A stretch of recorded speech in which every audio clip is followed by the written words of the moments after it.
งานมหกรรมกีฬาแห่งชาติครั้งที่12หรือนครหลวงวิจารณ์เกมที่นครหลวงวิจารณ์เป็นเจ้าภาพได้เปิดขึ้นอย่างเป็นทางการในวันที่15พฤศจิกายน2025นี้ให้เกียรติเข้าร่วมของทานทองลุ้นศรีสุฤทธิ์ประธานประเทศมีบรรดาการนำอดีตการนำขั้นสูงภาครัฐขั้นศูนย์กลางและท้องถิ่นพร้อมด้วยบรรดาคณะนำนักกีฬาครูฝึกกรรมการตัดสินนักกีฬาและมวลชนชาวนครหลวงวิจารณ์พร้อมด้วยแขกทางภายในและต่างประเทศเข้าร่วมในพิธีเปิดงานครั้งนี้เริ่มต้นด้วยการแสดงโดดจ้อง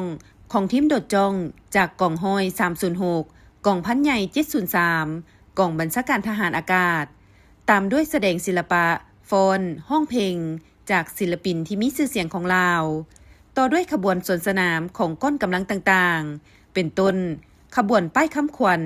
เครื่องหมายสัญลักษณ์งานมหกรรมกีฬาแห่งชาติครั้งที่12ก้อนธงชาติทุ่งกีฬาก้อนกำลังของกรรมการตัดสินก้อนกำลังคณะนำครูฝึกและนักกีฬาจากภาคส่วนต่างๆก้อนกำลังเยาวชนธันวา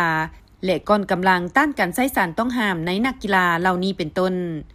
โอกาสนี้ท่านอัศพังทองศรีพันดรเจ้าของนครหลวงวิจารณ์ทั้งเป็นประธานจัดงานมหกรรมกีฬาแห่งชาติครั้งที่12รายงานว่างานมหกรรมกีฬาแห่งชาติครั้งที่12จะดำเนินไปจนฮอดวันที่25พฤศจิกายน2025ภายใต้คำขวัญสามัคคีมีวินัยโปร่งใสได้การพัฒนาโดยมีสัตว์นำโชคแม่นนกยุงประกอบมี33ประเภทกีฬาแข่งขันมีคณะนำนักกีฬาครูฝึกกรรมการตัดสินนักวิชาการและเจ้าหน้าที่อื่นๆรวมทั้งหมด 9,485 ท่านในนั้นเฉพาะนักกีฬาที่ลงทะเบียนเข้าแข่งขันทั้งหมด 4,065 ท่าน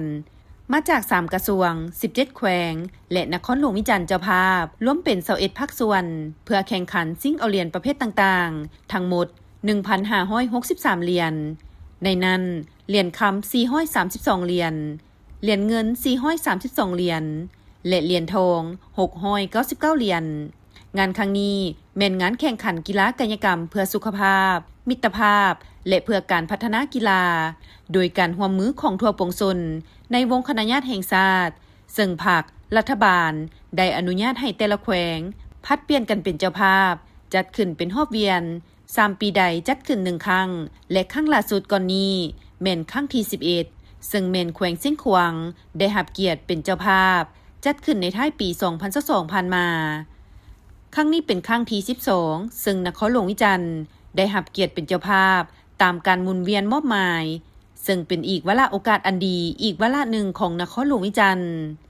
ในโอกาสดังกล่าวทานทองลุ้นศรีสุฤทธิ์ได้กล่าวเปิดงานอย่างเป็นทางการพร้อมทั้งตั้งหน้าให้การนำภาครัฐแสดงความย่องยอสมเสยต่อการกะเกี่ยมอย่างหอบด้านของนครหลวงวิจารณ์ก็คือคณะรับผิดชอบจัดงาน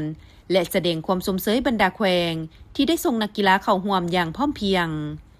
พร้อมนี้ยังได้แล่นทวนไฟและจูดอ่างไฟซึ่งส่งแสงถึงการนำพาไปสู่ผลสำเร็จของการจัดงานมหกรรมกีฬาแห่งชาติครั้งที่12ที่นครหลวงวิจารณ์เป็นเจ้าภาพให้ประสบผลสำเร็จตามคาดหมายและในตอนท้ายยังได้มีการแสดงศิลปะวัฒนธรรม4รายการคือ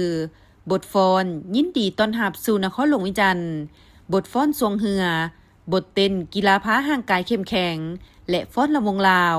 และเต้นบัสโลบลาวในโอกาสปิดท้ายของงานยังได้จุดบั้งไฟดอกเพื่อสร้างสีสันให้ภายในงานมหกรรมกีฬาแห่งชาติครั้งที่12มีบรรยากาศอันคึกคืนยิ่งขึ้น